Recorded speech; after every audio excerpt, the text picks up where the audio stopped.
میں رہائش گاہ پر پہنچا ہی تھا۔ میں چاہ رہا تھا کہ کچھ کھا پی کر تھوڑی دیر آرام کر لوں، پھر مجھے ہر حال میں شام کے وقت یہاں سے نکلنا تھا۔ مجھے یہاں سے کوئی گاڑی یا اسلحہ نہیں چاہیے تھا، اس کا سارا انتظام تیمور کر چکا تھا۔ مجھے بس یہاں سے اسی طرح نکلنا تھا کہ کسی کی نگاہوں میں نہ آؤں، سب یہی سمجھیں کہ میں یہیں بنگلے پر ہوں۔ اسی مقصد کے لیے میں نے ریتو کو بھی بنگلے کے اندر رہنے کو کہا تھا۔ یہی سوچتا ہوا میں نے فریج کھولا، اس میں سے تھوڑے پھل نکالے۔ میں ابھی بیٹھا بھی نہیں تھا کہ دروازے پر دستک ہوئی، ساتھ ہی ریتو کی آواز ابھری، رانا دروازہ کھولو۔ میں نے تیزی سے دروازہ کھولا تو سامنے ریتو کھڑی تھی، اس کی مٹھی میں فون تھا۔ میں نے اس کے چہرے پر دیکھتے ہوئے تشویش سے پوچھا، خیریت تو ہے نا ریتو؟ ہاں خیر ہی ہے، آؤ بیٹھو تمہیں بتاؤں، اس نے اندر بڑھتے ہوئے کہا، اور پھر ایک صوفے پر بیٹھ گئی۔ میں اس کی طرف دیکھتا ہوا اس کے پاس بیٹھ گیا۔ میں چاہتا تھا کہ وہ خود کہے جو کہنا چاہ رہی تھی، تبھی اس نے الجھتے ہوئے کہا، وہ تم نے ایک بات یا کہاوت یا جو بھی ہے سنی ہے کہ دوست کا دوست دوست ہوتا ہے اور دشمن کا دشمن دشمن؟ میں سمجھا نہیں تم کیا کہنا چاہتی ہو۔ میں نے کہا، پرتاپ سنگھ کے سبھی دوست نہیں ہیں جنہیں اس نے کچلا ہے، وہ دشمن آج بھی اسے ختم کرنے کی حسرت دل میں لیے ہوئے ہیں۔ وہ کوئی شریف شرفا لوگ نہیں ہیں، وہ بھی جرم کے اسی دنیا کے لوگ ہیں۔ تم سیدھی بات کہو، کیا کہنا چاہتی ہو؟ میں ساری بات کہہ دوں گی، لیکن پہلے مجھے یہ بتاؤ، گوپال داس کو کس نے اغوا کیا ہے، تم نے یا؟ اس نے میری آنکھوں میں دیکھتے ہوئے کہا تو میں نے ایک بھی لمحہ سوچے بغیر کہا، ہاں میں نے اسے اغوا کیا ہے۔ ایسا کب ہوا؟ اس نے حیرت سے پوچھا۔ جب ہم بڑی بی کو اغوا کر کے لا رہے تھے، میں نے سکون سے بتایا تو اس نے سوچتے ہوئے انداز میں پوچھا، تو اس کا مطلب ہے تمہارے ساتھ کچھ اور لوگ بھی ہیں؟ ہاں میرے ساتھ لوگ ہیں۔ میں نے اسے سچ بتا دیا تو ایک دم سے اس نے اپنے تنے ہوئے بدن کو ڈھیلا چھوڑ دیا۔ وہ چند لمحے میری جانب دیکھتی رہی، پھر انتہائی سنجیدگی سے بولی، مجھے شک تو پہلے ہی سے تھا، اب تم نے سچ بول کر میرا دل جیت لیا۔ مجھے لگا تم میرے ساتھ دھوکہ کر رہے ہو۔ ریتو مجھ سے مزید کچھ نہ پوچھنا، اسی میں تمہاری بہتری ہے۔ میں سمجھ گئی ہوں، اس نے سر ہلاتے ہوئے کہا، اور کچھ دیر سوچتے رہنے کے بعد کہتی چلی گئی، ہاں سنو اب میری بات۔ یہاں کسی دور میں جگدیش لال، جسے سب یہاں جگو دادا کے نام سے جانتے تھے، اس کا توتی بولتا تھا۔ وہ پرتاپ سنگھ کی طرح طاقتور تو نہیں تھا اور نہ سیاستدان کا روپ دھارے ہوئے تھا، لیکن یہاں اور آس پاس کے علاقوں پر اس کا راج تھا۔ پرتاپ سنگھ اپنی جگہ بنانے کے لیے اسے ختم کرنا چاہتا تھا۔ دونوں طرف سے لڑائیاں فساد چلتا رہا، یہاں تک کہ پرتاپ سنگھ نے اس کے دونوں بیٹے قتل کروا دیے۔ تبھی جگو دادا زیر زمین چلا گیا۔ کتنا عرصہ اس کا پتہ ہی نہ چلا۔ تقریباً 1 برس سے وہ میرے ساتھ رابطے میں تھا۔ آخری بار 1 ماہ پہلے بات ہوئی تھی۔ اس کے بعد ابھی کچھ دیر پہلے مجھے اس کا فون آیا ہے۔ جگو دادا، یہ اچانک ممکن ہے جگو دادا کے نام سے کوئی چال ہی چل رہا ہو؟ تم اسے کیسے جانتی ہو اور وہ تم تک کیسے پہنچا؟ میں نے ایک ہی سانس میں کئی سارے سوالات کر ڈالے۔ کیا میں نے تمہیں بتایا نہیں کہ میں کالج دور میں منشیات بیچتی رہی ہوں؟ میں بھی ایک نیٹ ورک کا حصہ تھی۔ 1 برس سے میں اس کے ساتھ رابطے میں ہوں۔ اور اس نے تیزی سے کہا، ہاں تم نے بتایا تھا۔ میں نے سوچتے ہوئے کہا، وہ جگو دادا ہی کا نیٹ ورک تھا۔ میں اسے بہت اچھی طرح جانتی ہوں اور وہ بھی مجھے جانتا ہے۔ اگر پرتاپ سنگھ میرے فون سے تم تک پہنچ سکتا ہے تو کیا جگو دادا کو شہر میں ہونے والے حالات کا نہیں پتا؟ اس نے دلیل دیتے ہوئے کہا، کیا گوپال داس کے بارے میں اس نے تمہیں بتایا؟ میں نے پوچھا تو وہ تیزی سے بولی، ہاں وہی نہیں، یہاں کی زیر زمین دنیا میں گوپال داس کے اغوا سے ہلچل مچی ہوئی ہے۔ شاید کسی کو پتہ نہ چلتا، لیکن یہ جو گیٹ پر تمہارے ساتھ مارا ماری ہوئی ہے، سبھی اسی سے جوڑ رہے ہیں۔ پرتاپ سنگھ کے لوگوں میں بھی یہی بات پھیلی ہوئی ہے کہ گوپال داس کو اغوا کرنے والا رانی بھاگوتی کا کوئی کارندہ ہے، جس نے اپنے ساتھیوں کے ساتھ اسے اغوا کیا۔ تو جگو دادا مجھ سے بات کرنا چاہتا ہے؟ میں نے پوچھا۔ ہاں، وہ پرتاپ سنگھ کو ختم کرنے کے لیے ہمارا ساتھ دینا چاہتا ہے۔ اس نے اصل بات بتا دی۔ کیا ہم اس پر بھروسہ کر سکتے ہیں؟ میں نے ریتو کی آنکھوں میں جھانکتے ہوئے پوچھا تو وہ چند لمحے میری طرف دیکھتی رہی، پھر آنکھیں بند کر کے اسبات میں سر ہلا دیا۔ تب میں نے کہا، لاؤ میری اس سے بات کراؤ۔ ابھی کرواتی ہوں۔ یہ کہہ کر اس نے فون پر موجود نمبر پش کیے اور رابطے کا انتظار کرنے لگی۔ پھر کال ملتے ہی بولی، دادا یہ بات کرو۔ یہ کہہ کر اس نے فون میری جانب بڑھا دیا۔ میں نے ہیلو کہا تو دوسری طرف سے بھاری آواز سنائی دی، داد دیتا ہوں تمہیں، جی خوش کر دیا، کوئی تو ہے جو راون کی لنکا ڈھانے آ گیا ہے۔ دادا یہ بولو میں تمہارے کس کام آ سکتا ہوں؟ میں نے پوچھا۔ چھوٹا منہ بڑی بات، میں اب تک پڑا اپنے زخم چاٹ رہا ہوں، یہ تو میں نے پوچھنا ہے کہ میں تمہاری کیسے مدد کر سکتا ہوں۔ میں اگر چھپ کر بیٹھا ہوں تو غافل نہیں ہوں، میری ارد گرد پر نگاہ ہے، بس قوت نہیں ہے۔ گوپال داس کو قابو کرنے کا مطلب تم نے پرتاپ سنگھ کی شہ رگ پکڑ لی ہے۔ اس نے ایک ہی سانس میں ساری بات کہہ دی۔ اسی بات میں سب کچھ تھا۔ تبھی مجھے خیال آیا تو میں نے سکون بھرے لہجے میں کہا، اگر میں گوپال داس تمہیں سونپ دوں تو کیا تمہیں کوئی فائدہ ہوگا؟ مجھے فائدہ ہو نہ ہو، اس کے ساتھ کھیل کھیلا جا سکتا ہے، ویسے بھی اسے قتل کر کے مجھے سکون ملے گا۔ اس نے گہرے لہجے میں کہا، دادا چل پھر جو کھیلنا ہے کھیلو، جی بھر کے کھیلو، راون کی لنکا میں جہاں چاہے آگ لگاؤ، میں تمہارے ساتھ ہوں، میں نے خوش کن لہجے میں کہا۔ اس کا ایک ہی بیٹا ہے اور مجھے وہ مارنا ہے بس، اس نے درد بھرے لہجے میں کہا۔ جو دل چاہے کرنا، ریتو تمہیں بتا دیتی ہے کہ گوپال داس کہاں ہے۔ یہ کہہ کر میں نے اسے فون تھما دیا۔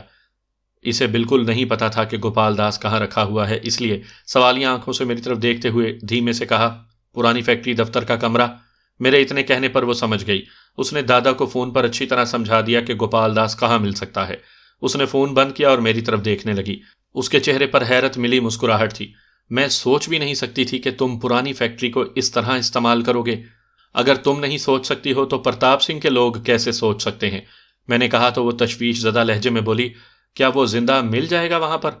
زندہ یا مردہ دونوں حالتوں میں وہ دادا کے کام آ سکتا ہے، اگر دادا میں تھوڑی بہت بھی عقل ہوئی تو۔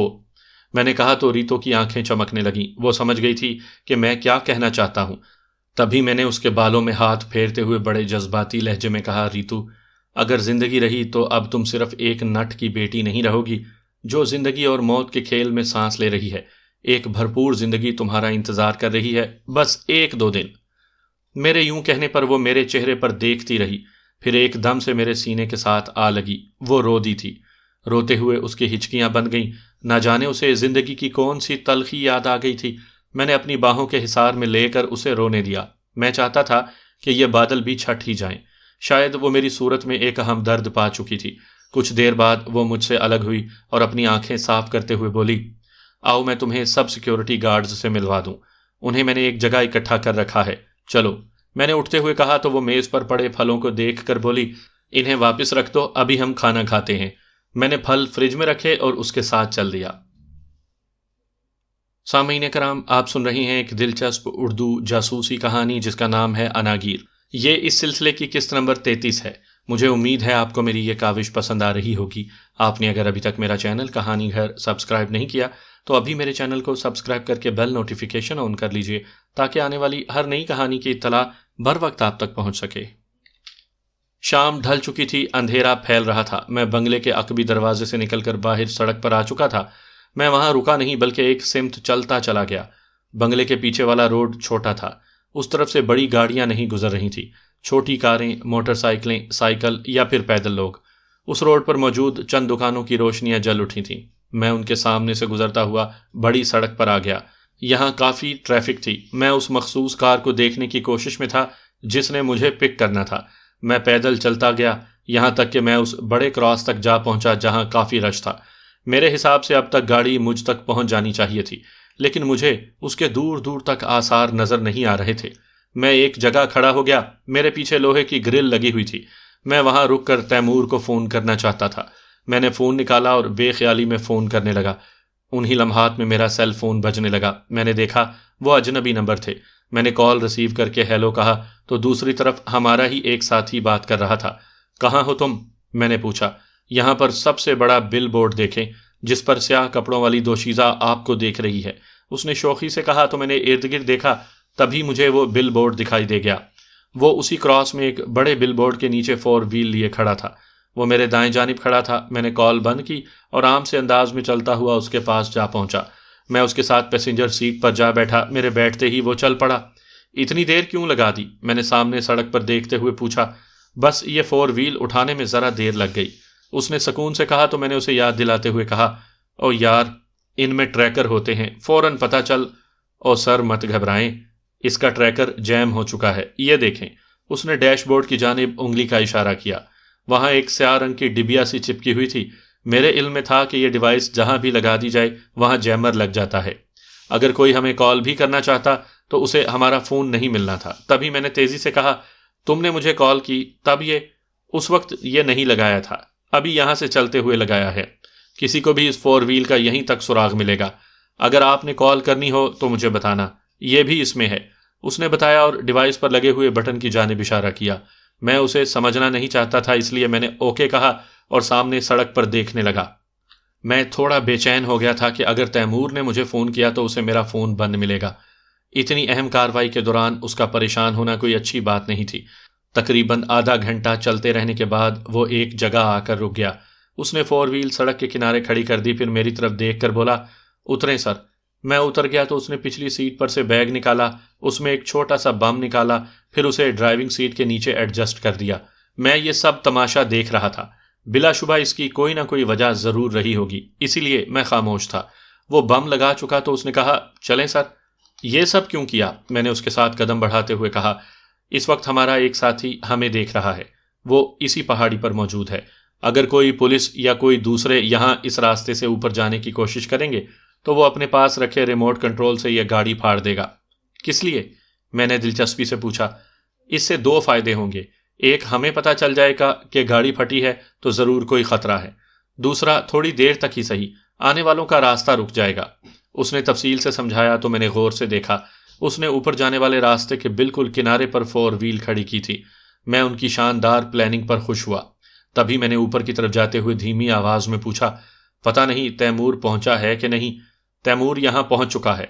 اس کی نشانی یہ ہے کہ وہ دیکھیں، وہ پیچھے 4 وہیل کھڑی ہے، وہ اسی پر آئے ہیں، باقی آپ اسے فون کر لیں۔ لیکن اب ہم نے اس راستے پر نہیں جانا، ہٹ کر جانا ہے، اس نے بھی دھیمی آواز میں کہا تو میں نے فون نکال کر تیمور سے رابطہ کیا۔ وہ پہنچ چکا تھا۔ میں نے فون جیب میں رکھا اور اس کے ساتھ تیزی سے پہاڑی چڑھنے لگا۔ وہ سب ایک اونچی جگہ پر یوں بیٹھے ہوئے تھے کہ ایک طرف سے بڑی سی آڑ تھی۔ میرے جاتے ہی ذرا سی ہلچل ہوئی تو میں نے تیمور سے صورتحال پوچھی۔ اس نے ایک نوجوان کی طرف اشارہ کر کے کہا، یہ دوپہر سے یہاں موجود ہے اور میرا اس سے مسلسل رابطہ رہا ہے، یہ تفصیل سے صورتحال بتا دیتا ہے۔ سر، میں دوپہر سے یہاں ہوں، اس نے تیزی سے کہا، پھر سانس لے کر کہتا چلا گیا، وہ سامنے جو مندر دکھائی دے رہا ہے، وہ جہاں دیے روشن ہیں، وہاں 5 سے 6 بندے پجاریوں کے روپ میں موجود ہیں۔ یہاں سارے دن میں پوجا کرنے والا کوئی نہیں آیا، وہ یہی ہیں اور بیٹھے گپیں لگاتے رہتے ہیں۔ 3 بندے مطلب پجاری ہمہ وقت موجود رہتے ہیں۔ کوئی مزید ہلچل؟ میں نے پوچھا۔ جب شام ڈھل رہی تھی تو وہاں مندر کے بالکل سامنے سے 2 لوگ یہاں مندر پر آئے، کچھ دیر ٹھہر کر واپس چلے گئے ہیں۔ میرا خیال ہے کہ اندر جانے کا یہی ایک راستہ ہے، لیکن ہم سارے اس ایک راستے سے نہیں جائیں گے، میں نے تیمور سے کہا، بلکہ ہم میں سے آدھے اسی طرح اوپر سے چلتے ہوئے آگے وادی تک جائیں گے۔ وہاں سے اگر کوئی راستہ ملا تو ٹھیک، ورنہ وہ واپس یہیں آ کر اندر آئے گا، ایک حصہ سامنے سے جائے گا۔ ٹھیک ہو گیا، تیمور نے کہا۔ تبھی ایک نوجوان نے مجھے جیکٹ دے دی۔ وہ سب بھی جیکٹ پہنے ہوئے تھے۔ میرے پاس پسٹل اور فالتو میگزین تھے، ان سب کے پاس بھی اسلحہ تھا۔ ہم پوری طرح تیار تھے۔ میں نے سب کی طرف دیکھ کر پوچھا، کسی کو کوئی شک؟ کوئی شک نہیں، سب نے دھیمے سے کہا۔ میں نیچے جا رہا ہوں، پہلے ان پجاریوں سے نپٹ لوں، پھر وہیں سے آگے بڑھتے ہیں۔ تم انہیں لے کر نکلو، میں نے تیمور سے کہا تو وہ ایک ٹکڑی کے ساتھ اوپر سے چل دیے، جبکہ میں چند ساتھیوں کے ساتھ مندر کی جانب بڑھا جو ہمارے نشیب میں تھا۔ میں اس مندر کے بالکل قریب پہنچ گیا تھا۔ میرے سامنے اندھیرے میں وہ چھوٹا سا مندر تھا، اس پر ٹین کی چھت تھی اور نیچے کافی سارے دیے روشن تھے، جن کی روشنی میں جو مجسمہ دکھائی دے رہا تھا اس کی سمجھ نہیں آ رہی تھی کہ وہ کس بھگوان کا ہے۔ شاید ایک لمبا سا پتھر گاڑ کر اسے شیو لنگ کا نام دیا گیا ہو، ورنہ مجسمہ کسی خاص صورت میں نہیں تھا۔ اس کے سامنے 3 پجاری بیٹھے تھے، وہ کسی پوجا میں مصروف نہیں تھے بلکہ یوں ہی باتیں کرتے چلے جا رہے تھے۔ میں نے کچھ دیر تک انتظار کیا، میں دیکھنا چاہتا تھا کہ ان کے باقی ساتھی کہاں ہیں۔ چند منٹ تک ان کے علاوہ کوئی بھی دکھائی نہ دیا اور نہ ہی کسی کے ہونے کا احساس ہوا۔ میں نے اپنے ساتھیوں کو اشارہ کیا اور خود آگے بڑھا۔ میں اندھیرے میں آگے بڑھتا چلا گیا، یہاں تک کہ میں ان کے بالکل قریب پہنچ گیا۔ ان میں ایک پجاری مقامی زبان میں کوئی کہانی سنا رہا تھا، باقی 2 انہماک سے وہ کہانی سن رہے تھے۔ میں اچانک ان کے سر پر جا کھڑا ہوا، وہ ہڑبڑا کر اٹھنے لگے تو میں نے ایک کو دبوچ لیا، باقی 2 بھی میرے ساتھیوں کے ہاتھوں میں دبوچے جا چکے تھے۔ میں نے جس کا سر نیچے فرش پر لگایا ہوا تھا اس نے مزاحمت کرتے ہوئے پوچھا، کون ہو تم؟ یہی سوال میں تم سے کرنا چاہتا ہوں، تم پجاری ہو یا؟ پجاری ہی ہوں۔ اس نے خود کو چھڑانے کے لیے زور لگایا تو میں نے اسے ذرا سا ڈھیلا چھوڑا۔ اس نے سر اوپر کیا تو میں نے اس کا سر زور سے فرش پر دے مارا۔ اس سے پہلے کہ اس کی چیخ نکلتی میں نے اس کا منہ دبا دیا۔ میرے دیکھا دیکھی میرے ساتھیوں نے بھی ان کے سر فرش پر پٹخا دیے۔ سچ بولو، میں نے غراتے ہوئے کہا۔ سچ ہی تو بول رہے ہیں، اس نے زور سے کہا۔ ابھی تم سچ نہیں بول رہے ہو، میں نے اپنی پنڈلی سے خنجر نکالتے ہوئے کہا۔ دیوں کی روشنی میں چمکتا ہوا خنجر ویسے ہی خوفناک لگ رہا تھا۔ میں نے خنجر اس کی آنکھوں کے سامنے لہرایا تو وہ اسے دیکھنے لگا۔ میں نے جب اس کی گردن پر رکھ دیا تو وہ گھگیانے لگا۔ سچ بتا رہا ہوں۔ اس نے اتنا ہی کہا تھا کہ میں نے خنجر اس کی گردن پر پھیر کر اسے دور پھینک دیا۔ وہ خرخر کی خوفناک آواز نکالتے ہوئے تڑپنے لگا۔ باقی دونوں کے چہروں پر خوف لہرانے لگا تھا۔ میں نے ان کی طرف دیکھا تو ان میں سے ایک تیزی سے خوف بھرے لہجے میں بولا، ہم پجاری نہیں، یہاں سیکیورٹی گارڈ ہیں۔ یہاں ایسا کیا ہے جس کی سیکیورٹی پر لگے ہوئے ہو؟ میں نے پوچھا۔ یہاں جیل ہے، وہ سامنے پہاڑی میں۔ اس نے ہاتھ کے اشارے سے کہا تو میں نے اپنے ساتھی کی طرف دیکھ کر کہا، اس نے سچ بولا، اسے چھوڑ دو۔ وہ اسے چھوڑ کر ایک طرف کھڑا ہو گیا۔ وہ پجاری وہیں دبکا بیٹھا رہا۔ اسے شاید یہ یقین ہو گیا تھا کہ ہم اسے مزید کچھ نہیں کہیں گے۔ کیا جیل کا یہی ایک راستہ ہے؟ میں نے پوچھا۔ یہی راستہ ہے، دراصل یہ ایک غار ہے جو دوسری جانب جا کر کھل جاتی ہے، اس نے تیزی سے بتایا۔ کتنی لمبی ہے یہ غار؟ میں نے پوچھا۔ کافی ہے، اندر سے بہت بڑی ہے، اس نے کہا۔ اندر نفری کتنی ہے؟ جیسے ہی میں نے یہ پوچھا اس نے چونک کر ہماری جانب دیکھا۔ اسی ایک سوال سے وہ سمجھ گیا کہ ہم اندر جانا چاہتے ہیں۔ اب اس پر اعتبار نہیں کیا جا سکتا تھا۔ میں نے ساتھیوں کو اشارہ کیا تو انہوں نے اپنے اپنے خنجر نکالے اور دونوں کو اسی طرح گردن سے وار کر کے دور پھینک دیا۔ ہم نے خنجر واپس رکھے اور ان تینوں کو گھسیٹ کر ایک جانب یوں چھپا دیا کہ فوراً ان پر نگاہ نہ پڑے۔ اس کے بعد کچھ دیر تک وہیں دبکے ہوئے غار کی جانب دیکھتے رہے۔ مجھے امید تھی کہ کوئی نہ کوئی باہر ضرور نکلے گا، لیکن آدھے گھنٹے سے بھی زیادہ کا وقت ہو گیا تھا، اندر سے کوئی بھی نہیں نکلا تھا۔ تب میں نے اندر جانے کا فیصلہ کر لیا۔ میں غار کے پاس پہنچ چکا تھا، میرے ہاتھ میں پسٹل تھا اور اس کا سیفٹی کیچ ہٹا ہوا تھا۔ سامنے یوں دکھائی دے رہا تھا جیسے وہ ایک چٹان ہی ہو، لیکن اس کا راستہ بائیں جانب سے تھا جہاں کوئی گیٹ نہیں لگا ہوا تھا۔ میں انتہائی محتاط انداز میں آگے بڑھا اور میں نے اندر قدم رکھ دیے۔ پہلی نگاہ میں اندھیرا ہی معلوم ہوا، لیکن کافی آگے جا کر تھوڑی سی روشنی ہو رہی تھی۔ یوں لگ رہا تھا جیسے کسی نے ٹارچ روشن کر رکھی ہو۔ میں نے ایک چھوٹا سا پتھر غار میں لڑکا دیا۔ ہلکی سی آواز کے ساتھ وہ پتہ نہیں کتنی دور تک گیا تھا۔ پتھر کی آواز کے رد عمل میں کچھ بھی نہیں ہوا، ایک ذرا سی بھی آواز نہیں آئی تھی۔ میں نے اپنے سارے حواس مجتمع کیے اور اندر چل پڑا۔ میں بہت محتاط انداز میں چل رہا تھا۔ ایک ساتھی نے غار کے باہر رہنا تھا، باقی میرے پیچھے پیچھے آ گئے تھے۔ میں اس دھیمی سی روشنی کے بالکل قریب پہنچ چکا تھا۔ وہ واقعی ہی ایک چھوٹی سی ٹارچ تھی جو سامنے ایک راستے کو روشن کرنے کے لیے دیوار پر لگائی گئی تھی۔ دراصل وہاں سے غار میں موڑ پڑتا تھا۔ سامنے راستہ بند تھا۔ جیسے ہی میری نگاہ اس راستے پر پڑی میرا دل تڑپ کر رہ گیا۔ وہاں لوگ زنجیروں سے بندھے ہوئے پڑے تھے۔ یوں لگ رہا تھا جیسے گوشت پوست کے مجسمے سکھا کر وہاں ڈال دیے گئے ہوں، یا پھر بغیر پٹیوں کے ممیاں وہاں رکھ دی گئی ہوں۔ میں یہ دیکھ رہا تھا کہ مجھے دیکھی ہوئی ویڈیوز یاد آنے لگیں۔ میں جس طرف سے اندر داخل ہوا تھا اور جس جگہ کھڑا ہوا تھا یہ ویڈیوز میں بالکل آخر میں تھیں۔ گویا ڈاکٹر صاحب اور ان کی بیگم یہیں کہیں تھے۔ میں نے غور سے ایک ایک کو دیکھا۔ وہ سب یوں مدہوش پڑے ہوئے تھے جیسے ان میں زندگی کی کوئی رمق بھی نہ ہو۔ میں حیران تھا کہ اب تک وہاں کوئی سیکیورٹی والا دکھائی نہیں دیا تھا۔ وہ کہاں ہیں؟ کیا یہاں کوئی نہیں ہوتا، یا پھر سبھی کہیں ہماری تاڑ میں تو نہیں کہ ایک دم ہم ان کے جال میں آ جائیں؟ ایک دم سے کئی سوالات میرے دماغ میں گھوم گئے۔ میں نے اپنے ساتھیوں کو دیکھا، وہ سب غار کی دیوار کے ساتھ لگے ہوئے تھے۔ میں روشنی میں جانا نہیں چاہتا تھا۔ ممکن ہے کہیں کیمرہ لگا ہو اور میں اس میں دیکھ لیا جاؤں، مگر یہ رسک مجھے لینا تھا۔ میں نے اشارہ کیا اور آگے بڑھنے کے لیے قدم بڑھا دیے۔ میرے دو ساتھی میرے کور پر میرے ساتھ چل دیے۔ میرے سارے حواس بیدار تھے۔ میں کسی متوقع آواز پر پوری طرح چوکنا تھا۔ میری نگاہ غار کی دیوار کے ساتھ پڑے قیدیوں پر بھی تھی کہ ممکن ہے ان میں ڈاکٹر صاحب ہوں۔ میں دھیرے دھیرے بڑھتا چلا گیا۔ اس غار کا فاصلہ کوئی 200-250 فٹ کے قریب ہوگا، لیکن میں نے اسے 20 منٹ میں طے کیا، یہاں تک کہ میں غار کے اس دہانے پر پہنچ گیا جو دوسری جانب تھا۔ میرے سامنے کا منظر بڑا عجیب سا تھا۔ 2 چھوٹے چھوٹے بلب روشن تھے، شاید وہ کسی بیٹری پر لگائے گئے تھے۔ ان کی روشنی پھیلی ہوئی نہیں تھی۔ ایک بڑا سا میدان تھا جس کے ایک طرف باڑے کی طرح لکڑیاں لگائی ہوئی تھیں۔ ان میں کئی عورتیں اور مرد قیدی کھڑے تھے۔ اس باڑے کے بالکل سامنے چند لوگ موجود تھے۔